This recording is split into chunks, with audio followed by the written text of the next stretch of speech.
We are on a one-stop train to Jeju Island, and there is absolutely nothing stopping it. Along with it comes the biggest change solo leveling will make, since the plan Japan has with South Korea differs massively depending on whether you're reading the novel, manhwa, or anime. I'm talking about an insane shift in narrative that borders on geopolitical warfare. That, however, is only half of the episode, since the other half covers Sung's tower climb to the Demon King. It's a more extensive challenge that focuses on Sung's shadows, his ever-increasing power, and the system. Both are equally important, so I'm actually going to split them up into two videos. This will focus only on the tower dungeon, while the next will cover all the Jeju stuff. It's a video I promise you don't want to miss out on. Before we get started though, a lot of people have been asking when the new solo leveling drops were coming out, so I'm happy to announce right now. This is our newest collection, and it features the returning favorite Strongest Tee, a heavy cotton hoodie version since it's winter, and two brand new designs paying homage to Iron and Igris. Both are minimalist depictions of their iconic weapons, so those who are fans will recognize it right away, while those who aren't will see it as a subtle piece of cool looking streetwear. You can get all three at a discount using the link down in the description. The collection will only be available for 3 weeks though, so be sure to pre-order now before they're gone forever. We also ship everywhere internationally, but keep in mind since these are made by hand and shipped in-house, shipping to certain countries will cost a bit extra. I just wanted to make that clear so none of you were caught off guard by it. But anyway, episode 20, Looking Up Was Tiring Me Out, covering chapters 82 to 87 from the manhwa and chapters 101 to 107 from the web novel. To start from Sung's encounter with Essel, her initial squad was 3 demon knights and her a demon noble. Based on Sung's own assumption of how demon power scaling worked, the knights were about the same level of an A rank, while Essel and the other demon nobles were easily in the S ranks. He could tell by the way that she fought against him. Her technique of rapidly targeting all his vital points clearly indicated she was very well trained. In fact, if not for Sung being her opponent, Sung knew she could easily handle 3 to 4 A ranks at once. It was just unlucky that she had to be facing him. It was when she surrendered shortly after this that Sung would feel extremely put off by such absurd behavior. It's not like intelligent monsters were rare, but to see her prostrate herself was a level above rare. There was something about Essel that just seemed strange to him. Aside from the bears expressing their disdain towards her though, Sung figured this would be a good opportunity to initiate conversation. It was before those questions we saw in the anime though that Essel would first give her a reason for fighting against him. You see, as a guardian of this floor and all its inhabitants, she couldn't let some random person keep hunting her fellow demons indiscriminately. If you looked at it from the perspective of her, Sung was literally barging into her home and massacring all her people. He had essentially flipped roles with the monsters from his own world. So, since he was the equivalent of a magic beast to them, Sung bore no grudge against Essel for fighting against him. He fully understood where it was she was coming from. He just didn't care. Even now, Essel was nothing more than a source of information, so as soon as her value dropped below what Sung was expecting, Sung fully planned on killing her. He was extremely curious to see how much XP he would get. This differs from how it was in the manhwa, since Essel's likeness to a human made him uncomfortable with killing her. In the novel, Sung was all business though, so Essel's survival depended solely on whether she could provide something more valuable than XP and whatever loot she would drop. It was value which Sung believed could only be provided via the entry permit. So, Sung would be the one to ask if she had it, leading to a blank stare that made it seem like she didn't. Sung would then waste no time summoning his dagger, since to him negotiations were now over. He would briefly ponder the peculiarity of an intelligent monster using their intelligence to beg for their life, then immediately switch thoughts to the unknown amount of XP he was about to get. I mean, she was the first demon noble he'd come across after all. So, as far as Sung knew, killing Essel might even be what grants him the entry permit. It was right as he was about to attack though that's when Essel would say that she'd give it to him. Her explanation of where it was validated why he wasn't able to find it, so believing what she was saying was easy. Whether he could trust her was a different story, but so long as she followed her end of the deal, Sung would proceed to keep his. It was a belief stemming from a pledge he made back when he first received the power of the system. Give and take. Even if Essel was a monster, Sung would abide by that pledge regardless. He did still consider it a waste to give up the XP of her and her clan, but the trade-off was the massive amount of time he'd save. He knew he'd spent way too much time on the 80th floor already. Plus, even if Essel did try to betray him, it's not like Sung would be upset about it. If anything, he'd probably be happy since he'd get both the XP and the permit. Now, Sung's first question was to compare the current situation with the monsters of regular dungeons, revealing the different nature between them. With magic beasts aiming to kill humans and these monsters wanting to protect the dungeon, that further reinforced the idea that he was the magic beast to them. It was a momentary thought of role reversal that Sung didn't really dwell on. Sung's next question would trigger the system's intervention, but the way it happened in the novel wasn't quite the same as how it happened here. I could just be looking into it too much, but I feel this difference is at least worth mentioning. So, where in the anime and manhwa the system directly blocks Essel from speaking, in the novel it's actually the opposite. Essel continues speaking like nothing is wrong, while all Sung can hear is the monotone voice telling him his conversation was being blocked. It was a message that would last until Essel's explanation was over.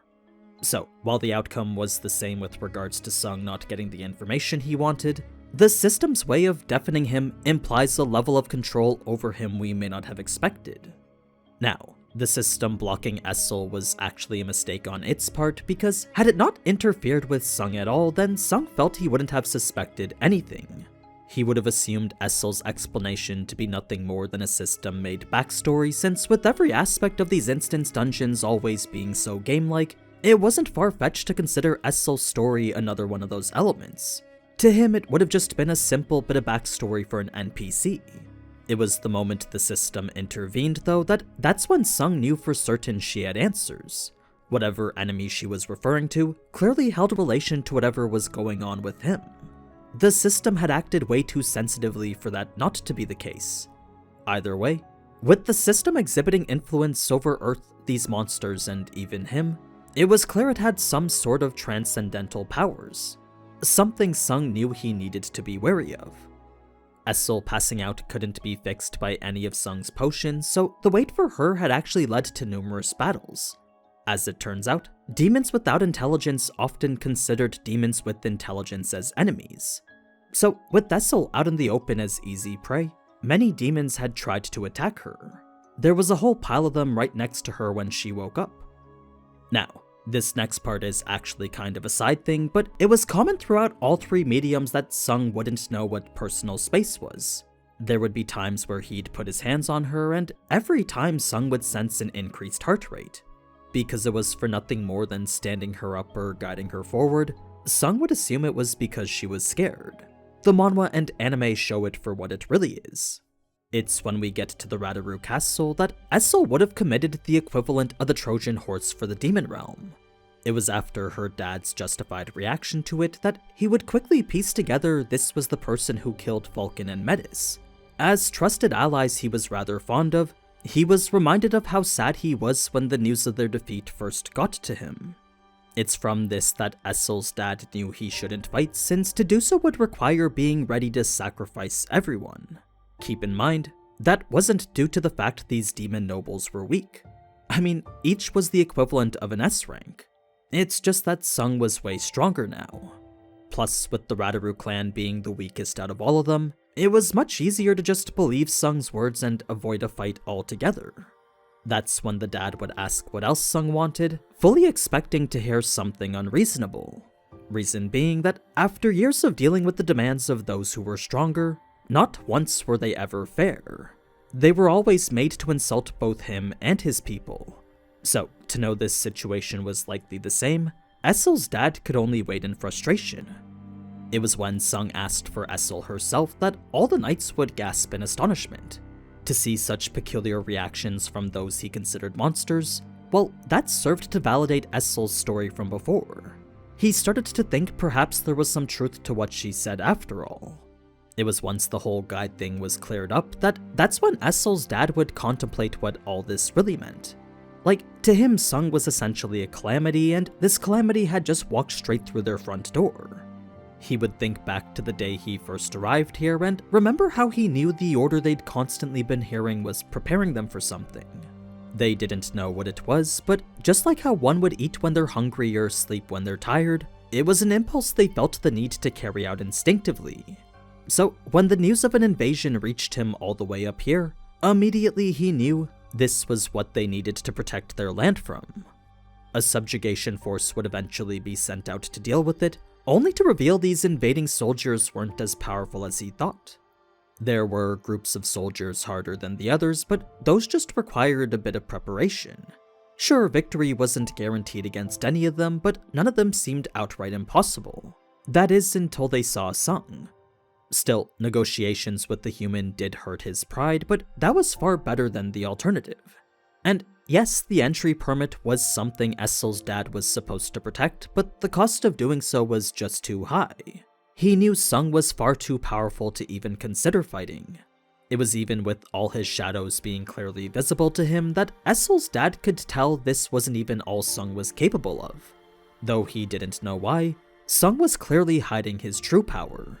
So, as unbelievable as it was for Sung to request only Essel and the permit, if it meant saving everyone, this really was no price at all.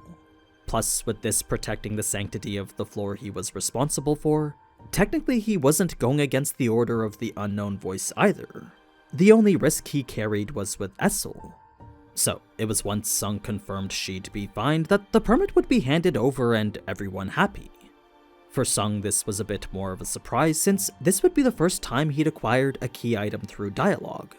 The stamp at the bottom indicated it was the property of the Radaru clan, and that hinted the other permits were likely in possession of all the other clans. This made the climbing process a lot more streamlined since rather than farm monsters aimlessly and endlessly, now Sung knew exactly where to go. It was much better than waiting forever for a loot item to drop randomly and without notice. It's then that Sung would want to leave immediately, but Essel's dad would insist he stay for a feast. Sung really wanted to keep going, but when he saw Essel's face and how it seemed like she wanted to stay, he decided to oblige since it was the courteous thing to do. He had also grown pretty sick of the stale bread and jerky the shop provided him. It was after all that Sung would make his way to the teleportation elevator, where Essel accompanying him would reveal the existence of a party system. Not only did this allow members to travel to the next floor with him, but it also shared his XP at a rate dependent on their level of contribution.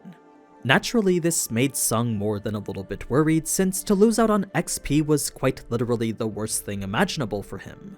That being the case, he made it crystal clear that under no circumstance should Essel ever intervene. Essel of course took this as Sung looking out for her, but really it was him ensuring all the XP was his. Now, we know Essel's bag was intended to be gifts for negotiation, but Sung felt one exception was enough. Even though the other clans were civilized like hers, Sung had no intention of sparing any of them. So there would be a fairly descriptive scene of Sung going on a massacre, and when you consider how these demons were only protecting the place they called home, it's kinda messed up that Sung wouldn't even give them a chance to give up. Like, before they had even known they were being attacked, Sung had already used Tusk to set their castle aflame. Their walls were literally melting, while any soldiers who ran outside were cut down instantly. So for Essel, this would be an absolute nightmare. She couldn't help but think now of how lucky she was. For Sung, this was simply the extent of the relation between humans and demons, because if the positions were flipped, they would do the same. It was the simple truth that the strong always devoured the weak. So, if Sung knew that they wouldn't spare him, then why was it that he should bother to do the same?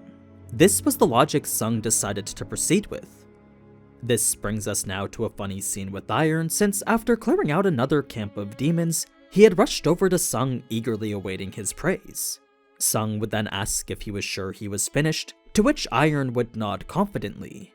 The thing is, there was a demon right next to him stealthed with invisibility. Sung could tell it was waiting to mount a sneak attack, but decided not to do anything to see if Iron would notice. Since he didn't, Sung would take care of it himself, proceed to question Iron like a child, then Iron would lower his head out of embarrassment. Igris, on the other hand, would return looking a little different because his level was maxed, indicating he was ready for an advancement. He would then kneel in front of Sung, holding a sense of nervous determination, all while Sung would look at him proudly.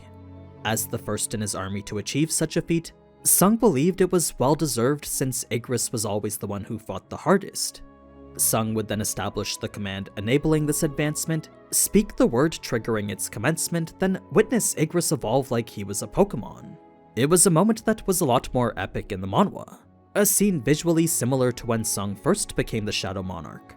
What emerged was a shadow with far more aura than ever before, so to see what it was his soldiers could become, Sung was now eager to do this with the rest of them. Tank would stroll in seeking his advancement next, revealing something rather peculiar about it. The levels required for it differed depending on the rank the shadow was. Since Tank has definitely killed less demons than Igris, for both to rank up together indicated Tank's level requirement was lower. It made sense considering that that was just another standard video game element. Sung would then wonder if he could ascend himself, but that was an idea he knew was probably just wishful thinking. In any case, this evolution brought with it some pretty cool new designs for both Igris and Tank. For Iron, who had to watch all this go on, he was pretty sad since he was feeling left out. All he wanted was praise, but Igris and Tank stole all of it.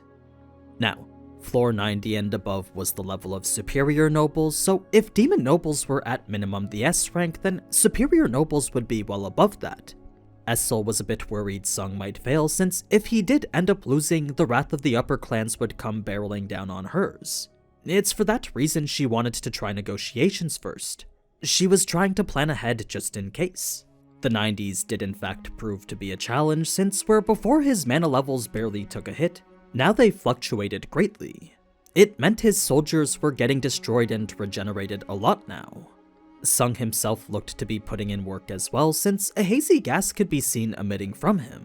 It was his sweat immediately evaporating from the heat, a telltale sign that each battle was life or death now. By the 97th floor, Essel didn't have energy to even be shocked anymore, so instead she would ask if every human was as strong as he was. It was a question to which Sung would answer only one or two, those being the chairman and Cha.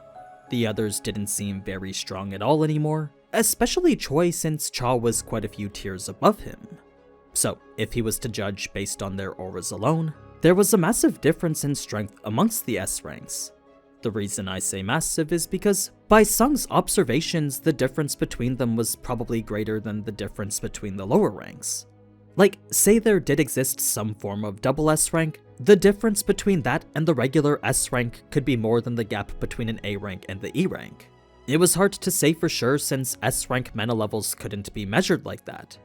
When it came to his comparison with Chairman Go, they were on the same level the last time Sung saw him, but now that he was level 90, Sung was sure things were different.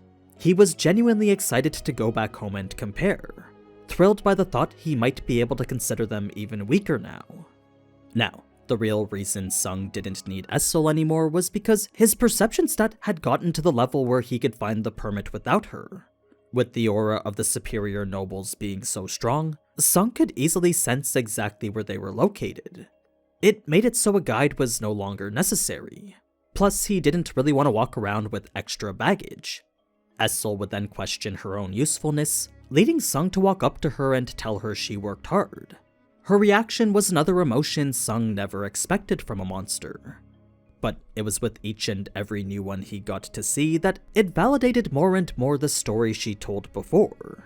He still wasn't sure whether this whole instance dungeon was a figment of the system's imagination, but for all the terror, anxiety, shock, and wistfulness Essel showed, it made it easier to believe she truly was a resident from another world. That being the case, Sung was starting to believe he was getting closer to the true identity of the system. It was once he would arrive at floor 100 that he would proceed to do a quick warm-up activating his muscles, then venture forward towards the boss. It was when he finally found him that it wasn't the boss that garnered his interest, but rather the wyvern he was flying. Since this wasn't a demon like all the others, it made Sung think he might be able to extract it.